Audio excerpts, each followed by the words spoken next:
3 men and 1 woman, combined peak net worth of over $120 billion.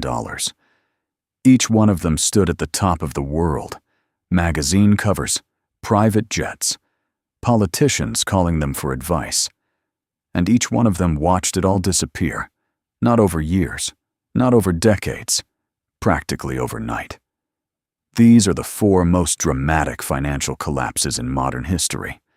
And the last one on this list didn't just lose his money.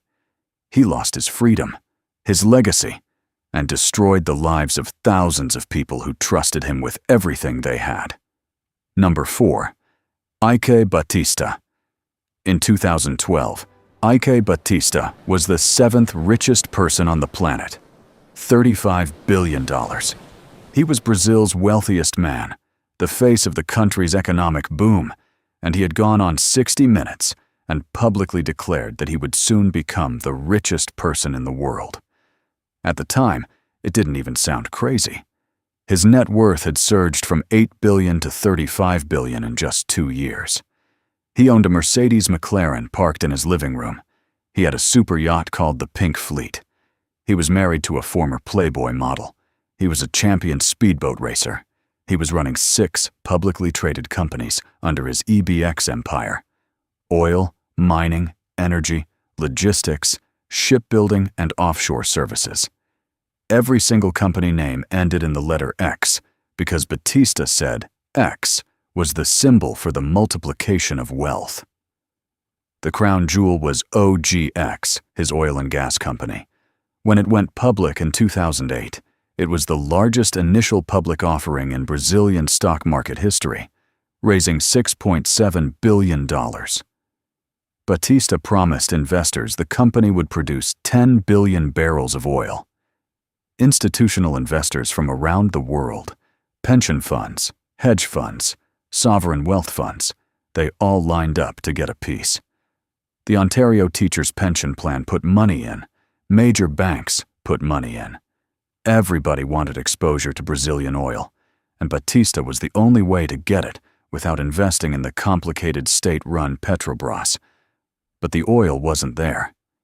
In June 2012, OGX announced it was shutting down 3 production wells because actual output was a fraction of what Batista had promised. The stock dropped 40% in 2 days. And because Batista had built his entire empire so that every company depended on every other company, the mining fed the port served the oil funded the shipbuilding. When one domino fell, they all fell. Within 18 months, his net worth went from $35 billion to less than $1 billion. A 97% drop. Forbes eventually estimated his net worth at negative $1 billion, meaning he owed more than he owned. The man who promised to become the richest person alive had become the most indebted person on the planet. But that wasn't the end. In 2017, Brazilian police raided his mansion on live television. They found cash in a safe and seized his luxury vehicles. Investigators alleged that Batista had paid $16.6 million in bribes to the governor of Rio de Janeiro in exchange for favorable contracts. He was convicted of bribery, money laundering, and market manipulation. Sentenced to 30 years in prison. The Lamborghini he kept in his living room was repossessed. His ex-wife showed up screaming outside his mansion. The hotel he bought and promised to restore for the 2016 Olympics sits shuttered and decaying to this day. One Brazilian columnist put it perfectly. Any Brazilian investor who knew Ike knew he had a screw loose, that he was a lunatic with projects on a crazy scale. $35 billion to a prison sentence, and a country littered with the wreckage of promises he couldn't keep. Number 3. Elizabeth Holmes. In 2015, Elizabeth Holmes was worth an estimated $9 billion. She was the youngest self-made female billionaire in history. She had founded a company called Theranos at 19 years old after dropping out of Stanford, and she claimed to have invented technology that could run hundreds of medical tests from a single drop of blood. One tiny drop from your finger, instead of vials drawn from your arm. If it was real, it would have revolutionized healthcare. Theranos was valued at $9 billion. Holmes was on the cover of Fortune, Forbes, and Inc. magazine. She sat on boards with Henry Kissinger and George Shultz. She modeled herself after Steve Jobs. The black turtleneck, the intense stare, the deep voice that multiple former employees later said she faked. The problem was that the technology didn't work. It never worked. Not once. Not even close. Theranos was running the majority of its tests on commercially available machines made by other companies, the same machines every other lab used, while telling investors and patients that their proprietary device, called the Edison, could do what no machine on Earth could do. Patients received inaccurate test results. Some were told they had conditions they didn't have. Others were told they were fine when they weren't. Real people making real medical decisions based on fake science. In 2015, a Wall Street Journal investigation by reporter John Carreyrou exposed the fraud. Former employees came forward describing a culture of fear and secrecy at Theranos. The Edison device was unreliable. The lab practices were dangerous. Holmes had been lying to investors, to patients, to the board, to the media for years. Theranos was dissolved in 2018. Holmes was indicted on multiple counts of wire fraud and conspiracy. In January 2022, she was found guilty on 4 counts of defrauding investors. She was sentenced to more than 11 years in federal prison. The lingering detail that keeps people up at night about this one isn't the money, it's the patience. An unknown number of people received blood test results from a machine that didn't work, made medical decisions based on those results, and may never know the full impact.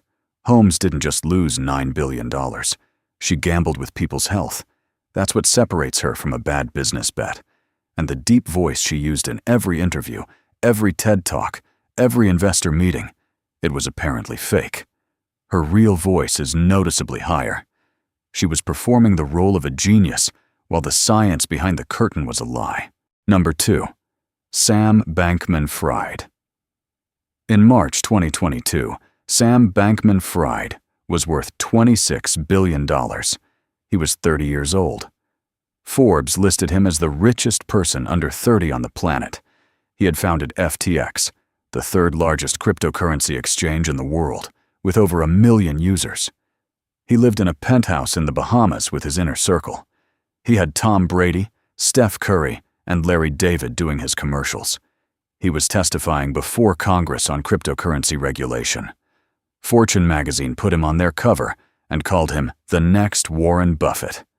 He donated millions to political campaigns. He positioned himself as the responsible adult in the crypto space, the one who wanted regulation, who cared about doing things the right way. Behind the scenes, Bankman-Fried was allegedly using billions of dollars in customer deposits to fund his hedge fund, Alameda Research. The two companies were supposed to be separate. They were not. Alameda had a secret unlimited line of credit funded by FTX customer money. That money was used for speculative trades, luxury real estate in the Bahamas, and tens of millions in political donations. The software that managed FTX's books was specifically designed to hide this. On November 2nd, 2022, a report from CoinDesk revealed that a massive portion of Alameda's assets were held in FTT, a token created by FTX itself. It was essentially funny money backed by more funny money. When the CEO of rival exchange, Binance, announced he would sell all of his FTT holdings, $580 million worth, it triggered a run on FTX. Customers tried to withdraw their money, but the money wasn't there. Within 72 hours, FTX went from a $32 billion company to filing for bankruptcy. An $8 billion hole sat in the middle of its balance sheet. Over 1 million customers couldn't access their funds. John Ray III, the restructuring expert brought in to manage the bankruptcy, the same man who had cleaned up Enron, said he had never in his career seen such a complete failure of corporate controls. "Never in my career have I seen such a complete absence of trustworthy financial information," he said in a sworn declaration. Bankman-Fried was arrested in the Bahamas on December 12, 2022, and extradited to the United States. He was convicted on all 7 counts of fraud, conspiracy, and money laundering. In March 2024, he was sentenced to 25 years in federal prison and ordered to forfeit $11 billion. He is currently sharing a cell block with Sean Combs. The speed of his collapse is what makes this one terrifying. On November 1st, he was worth $26 billion. By November 11th, he was worth 0. 10 days. That's not a decline. That's an evaporation. And the people who lost the most weren't billionaires. They were regular people, crypto traders who had deposited their savings into a platform they trusted because it had Super Bowl commercials and a founder who testified before Congress. Some of them may never get their money back. Number 1. Bernie Madoff.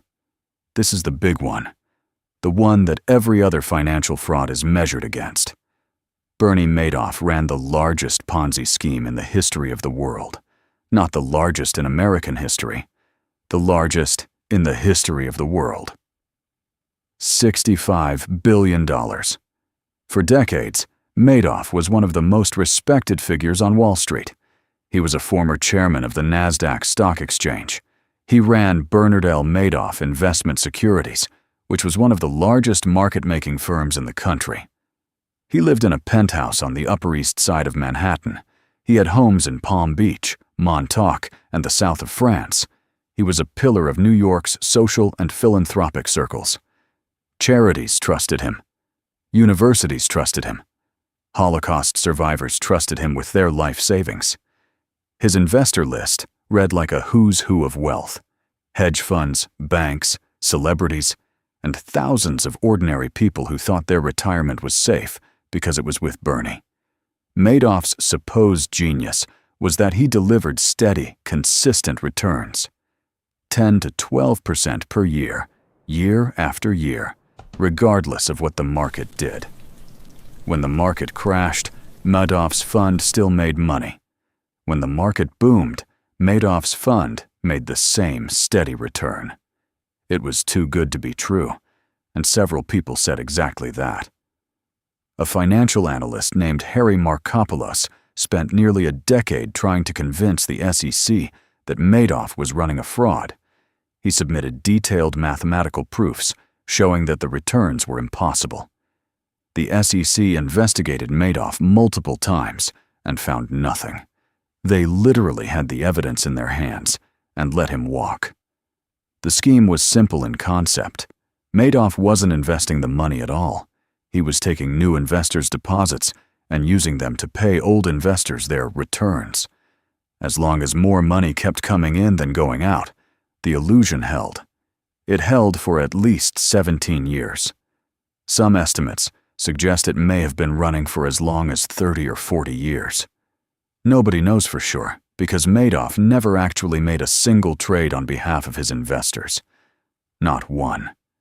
The entire operation, the statements, the reports, the returns, was fabricated on computers in a separate floor of his office that most employees didn't even know existed. In December 2008, as the financial crisis caused investors to pull their money out, Madoff couldn't keep up with the redemptions. On December 10th, he told his 2 sons the truth, that the investment business was, quote, all just one big lie. His sons contacted federal authorities. The next day, December 11th, 2008, Bernie Madoff was arrested at his Manhattan penthouse still wearing his bathrobe. The damage was staggering. An estimated $37 billion in actual investor losses. Thousands of people wiped out. Entire charities shuttered overnight. The Elie Wiesel Foundation for Humanity, founded by the Nobel Peace Prize-winning Holocaust survivor, lost its entire endowment, $15.2 million, to Madoff. Several investors who lost everything took their own lives in the aftermath, including a French investor who threw himself from a balcony, and one of Madoff's own sons, Mark Madoff, who was found dead in his apartment on the second anniversary of his father's arrest. Madoff was sentenced to 150 years in federal prison, the maximum allowed. He expressed no remorse in his early interviews, reportedly telling his cellmates that the victims were greedy and that they deserved what happened.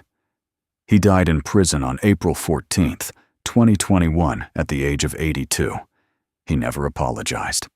What makes Madoff the worst isn't the dollar amount, though $65 billion is almost incomprehensible. It's the trust.